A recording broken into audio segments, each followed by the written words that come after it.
Hello अस्सलाम वालेकुम। उम्मीद है सब खैरियत से होंगे। यूनिट 6 केमिकल बॉन्ड्स के शॉर्ट क्वेश्चन के साथ पहला शॉर्ट क्वेश्चन सोल्व किया हुआ है। Why the valency of group 2 element is 2।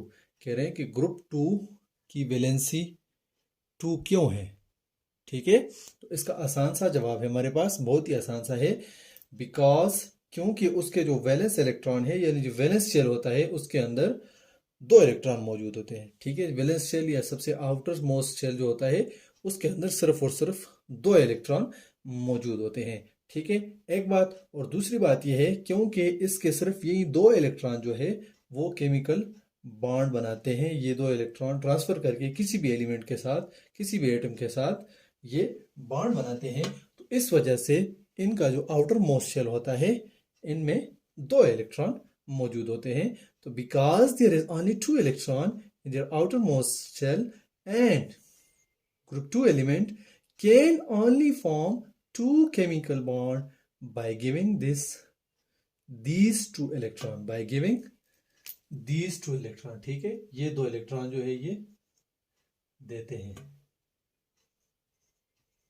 ये दो इलेक्ट्रॉन ट्रांसफर करके आयनिक बॉन्ड बनाते हैं किसी भी एलिमेंट के साथ। ठीक है, क्वेश्चन नंबर 1 का आंसर। क्वेश्चन नंबर 2 का आंसर है, क्वेश्चन नंबर 2 है by using valency right chemical formula of carbon dioxide. Valency को यूज करते हुए कार्बन डाइऑक्साइड का फार्मूला लिखना है।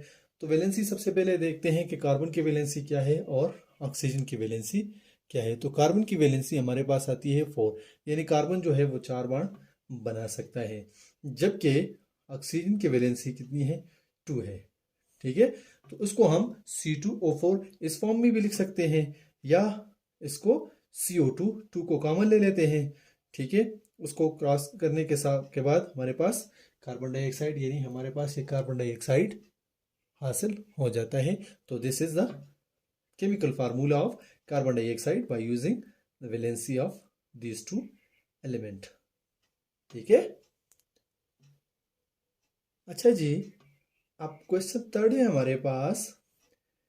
इन the formation of an ion why magnesium atom loses 2 electron. कह रहे हैं कि जब आयन बनते हैं तो मैग्नीशियम एटम 2 इलेक्ट्रॉन क्यों लॉस करता है। ठीक है, कोई भी एटम स्टेबिलिटी की तरफ जब जाता है तो या तो वो इलेक्ट्रॉन गेन करता है या लॉस करता है।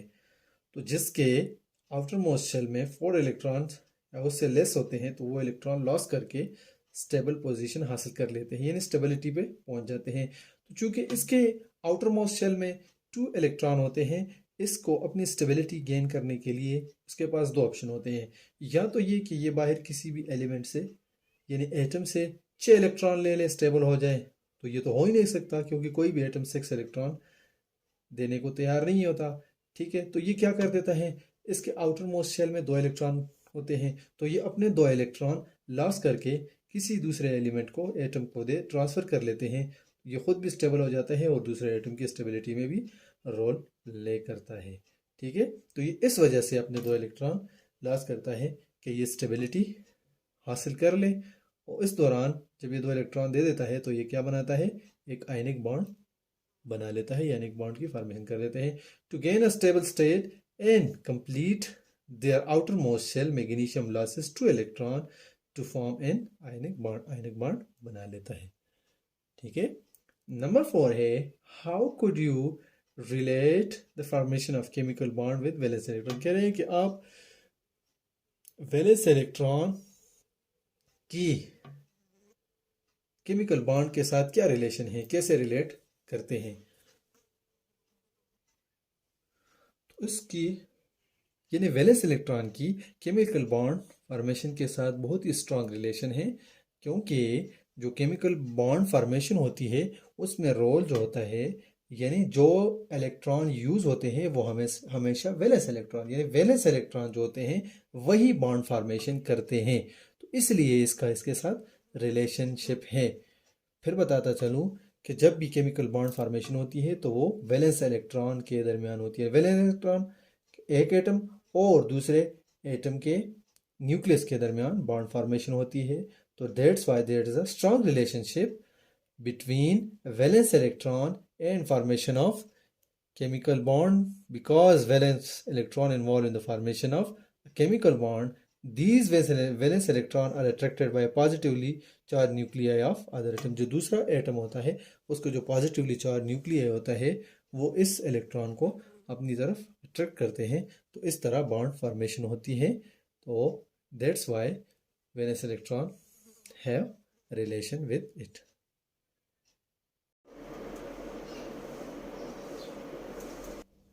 शॉर्ट क्वेश्चन नंबर 5 है, with the help of Venn diagram compare and contrast between cation and A9. यानी केटाइन और एनाइन को हमने कंपेयर करना है और कंट्रास्ट करना है.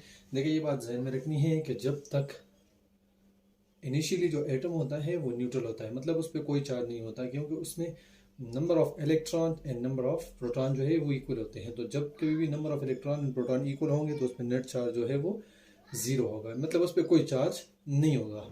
ठीक है, जब वो इलेक्ट्रॉन को लॉस करेगा या गेन करेगा तब वो आयन बन जाएगा. वो पॉजिटिव भी हो सकता है या नेगेटिव भी हो सकता है, मतलब वो केटाइन भी हो सकता है और एनाइन भी हो सकता है. ठीक है, तो केटाइन पॉजिटिवली चार्ज होते हैं और एनाइन नेगेटिवली चार्ज होते हैं. ठीक है, तो यहाँ हमने वेन डायग्राम की मदद से दो एलिमेंट लिए हुए हैं, उनको कंपेयर और कंट्रास्ट करेंगे. ठीक है, सबसे पहले देखें सोडियम को. तो सोडियम जो होता है वो इनिशियली न्यूट्रल होता है, मतलब उस पर जीरो या नो चार्ज नेट चार्ज होता है, उस पर कोई चार्ज नहीं होता. ठीक है, कोई चार्ज नहीं होता. ठीक है, उसके पास 11 प्रोटॉन होते हैं और 11 इलेक्ट्रॉन होते हैं. ठीक है, जब वो अपना एक इलेक्ट्रॉन लॉस कर लेता है, ठीक है, एक इलेक्ट्रॉन लॉस कर देगा. यहाँ पे 1 2 3 4 5 6 7 8 8 और 2 10 और 11 इलेक्ट्रॉन उसके पास मौजूद होता है. तो जब वो इलेक्ट्रॉन लॉस कर देता है तो वो केटाइन बन जाता है, यानी पॉजिटिवली चार्ज आयन बन जाता है, जिसको केटाइन कहते हैं. ठीक है, यहाँ पे देखें अगर तो प्रोटॉन इसके पास 11 ही होते हैं जो न्यूक्लियस के अंदर मौजूद होते हैं, जबकि वो एक इलेक्ट्रॉन लॉस कर लेता है. ठीक है, ये शेल उससे रिमूव हो जाता है, तो उसके पास कितने इलेक्ट्रॉन हो जाते हैं? 1 2 3 4 5 6 7 8 9 10 इलेक्ट्रॉन रह गए और 11 प्रोटॉन. ठीक है, तो प्रोटॉन 11 है और इलेक्ट्रॉन मतलब उस पर एक पॉजिटिव चार्ज है. ठीक है, एक प्रोटॉन उसके पास ज्यादा है.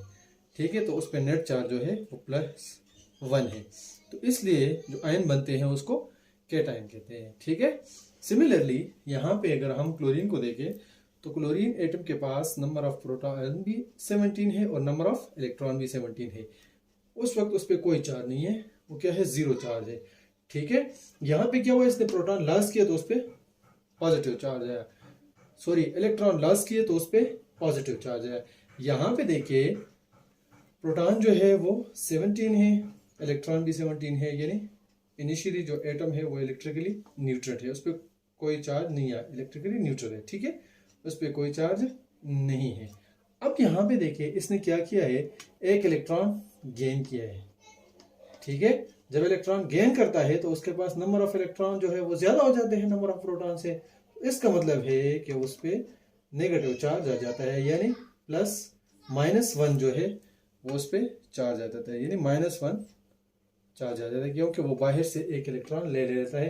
तो देखिए पहले इसके पास 2 4 6 7 8 9 10 11 12 13 14 15 16 17 इलेक्ट्रॉन थे.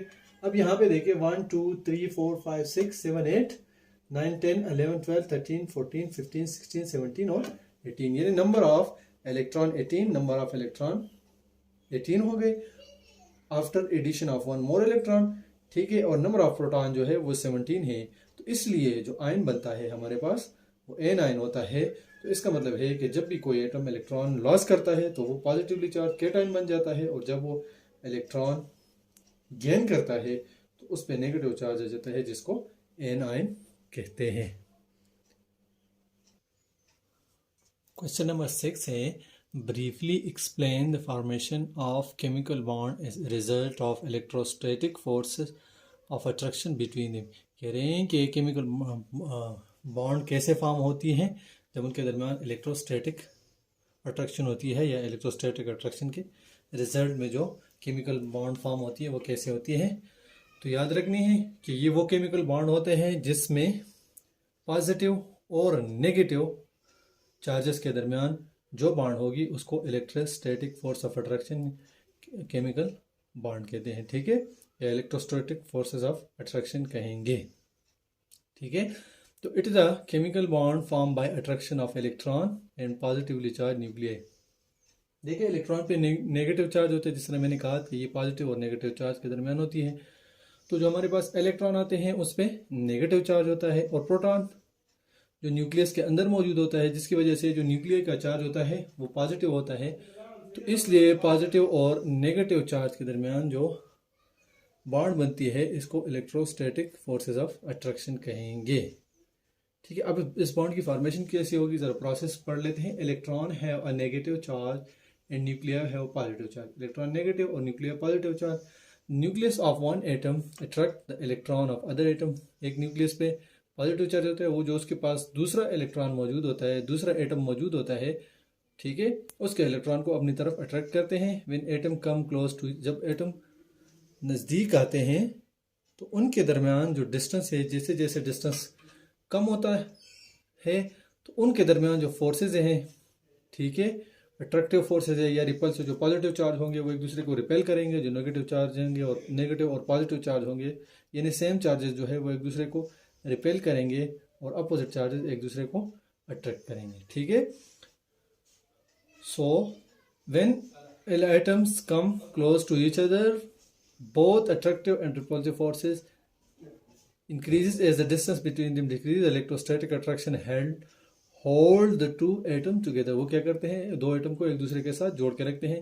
As the attraction bring the atom together, electron from each atom are attracted to the nucleus of both atom and form a chemical. जो न्यूक्लियस जो होते हैं दोनों के वो पॉजिटिवली चार्ज होते हैं, वो जो इलेक्ट्रॉन शेयर कर रहे होते हैं या एक एटम दूसरे को ट्रांसफर कर रहे होते हैं, उसको दोनों न्यूक्लियस जो है वो अपनी तरफ अट्रैक्ट करना शुरू कर देते हैं। तो उसके नतीजे में हमारे पास क्या होता है, केमिकल बॉन्ड की फॉर्मेशन होती है या केमिकल बॉन्ड बन जाता है। नंबर 7 है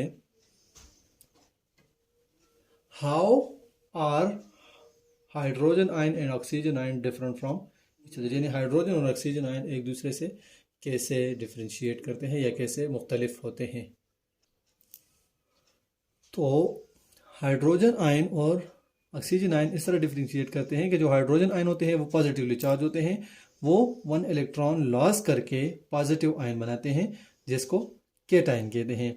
जबकि इसके मुकाबले में जो ऑक्सीजन होता है वो नेगेटिवली चार्ज आयन होते हैं या एन आयन होते हैं। इसकी रीज़न ये होती है कि वो क्या करते हैं, दो इलेक्ट्रॉन गेन करते हैं, तो उसके नतीजे में जो आयन बनते हैं हमारे पास वो एन आयन होते हैं।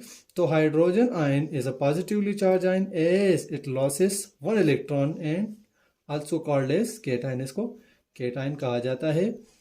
While oxygen is a negatively charge ion as it gain two electrons and called a anion. दो इलेक्ट्रॉन गेन करते हैं जिसकी वजह से इसको एन आयन कहा जाता है। तो ये डिफरेंसेस है इनके दरमियान, एक केटायन बनाता है और दूसरा एन आयन बनाता है।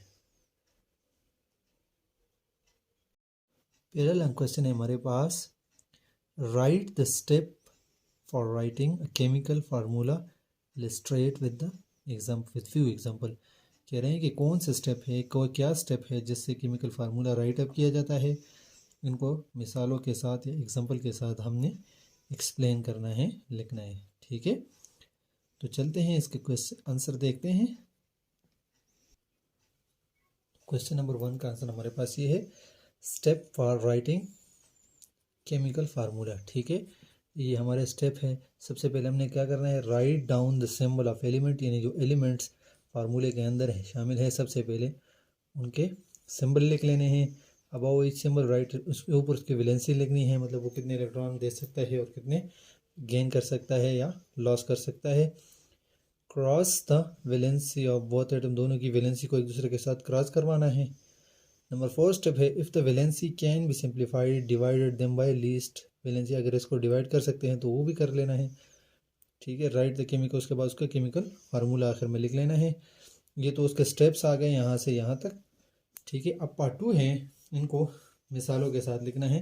तो ये नीचे हमारे पास इसकी 4 मिसालें हैं, ठीक है। पहला मिसाल है सोडियम का, सोडियम और क्लोरीन कंबाइन होके सोडियम क्लोराइड बनाना है। ठीक है, पहले ये है, सेकंड पे है वाटर की है, हाइड्रोजन और ऑक्सीजन कंबाइन होके वाटर बनाता है। थर्ड वन जो है वो है अमोनिया, यानी नाइट्रोजन और हाइड्रोजन कंबाइन होके अमोनिया बनाता है। और फोर्थ वन है कार्बन डाइऑक्साइड, कार्बन और ऑक्सीजन कंबाइन होके कार्बन डाइऑक्साइड बनाता है। इनके ऊपर वैलेंसी भी दी हुई है, उनको क्रॉस भी किया हुआ है जिस तरह उन्होंने तरीका बताया था। ये देखें, सिर्फ एक मिसाल में करवा देता हूँ कि सोडियम की वैलेंसी 1 है और क्लोरीन की, सोडियम एक इलेक्ट्रॉन लॉस कर सकता है और क्लोरीन 1 इलेक्ट्रॉन गेन कर सकता है। इसको उसके साथ क्रॉस भी किया हुआ है। इस तरह हाइड्रोजन की वैलेंसी 1 है और ऑक्सीजन की 2 है। हाइड्रोजन एक इलेक्ट्रॉन लॉस कर सकता है और ऑक्सीजन 2 गेन कर सकता है। नाइट्रोजन की 3 है, ये 3 लॉस कर सकता है। ठीक है, इसके अलावा हाइड्रोजन की 1 है, कार्बन की 4 है और ऑक्सीजन की 2 है। तो ये है क्वेश्चन नंबर 1 का आंसर। ये है पेज नंबर 69 पे, बुक के पेज नंबर 69 पे मौजूद है। क्वेश्चन नंबर 2 है how chemical bond is form, explain in detail with the help of an example, यानी एक मिसाल के तौर से इसको एक्सप्लेन आउट करना है कि केमिकल बॉन्ड कैसे फॉर्म होती है, मिसाल के साथ इसको एक्सप्लेन करना है। ठीक है, तो क्वेश्चन नंबर 2 का आंसर हमारे पास है a chemical bond is a mutual attraction between the nuclei and valence electron of different atom that bond the atom together. The valence electron are involved in bonding of one atom to another. The attraction of each atom nucleus for the valence electron of the other atom pulls the atom together. ठीक है, तो ये हमारे पास यहाँ से इसका answer शुरू होता है चूंकि लॉन्ग क्वेश्चन है। ठीक है, और इसकी मिसाल जो है वो यहाँ इलेक्ट्रोस्टैटिक अट्रैक्शन वाला ही है हमारे पास। ठीक है, क्योंकि when atom interact with each other they experience a force of attraction, electron have a negative charge and the nuclei have a positive charge. The nucleus of one atom attract the electron of other atom. When atom come close to each other, both attractive and repulsive forces increase as the distance between the atom decreases. This attractive electrostatic attraction hold the two atoms together as the attraction bring the atom together. Electrons from each atom are attracted to the nuclei of both atoms and form a chemical bond. तो ये हमारे पास आता है, ये इसकी मिसाल भी है। ठीक है, यहाँ पे क्लाउड फॉर्मेशन होती है और यहाँ किस तरह को अट्रैक्ट करते हैं। तो ये है क्वेश्चन लॉन्ग क्वेश्चन नंबर 2 का आंसर। लॉन्ग क्वेश्चन और short question has been solved.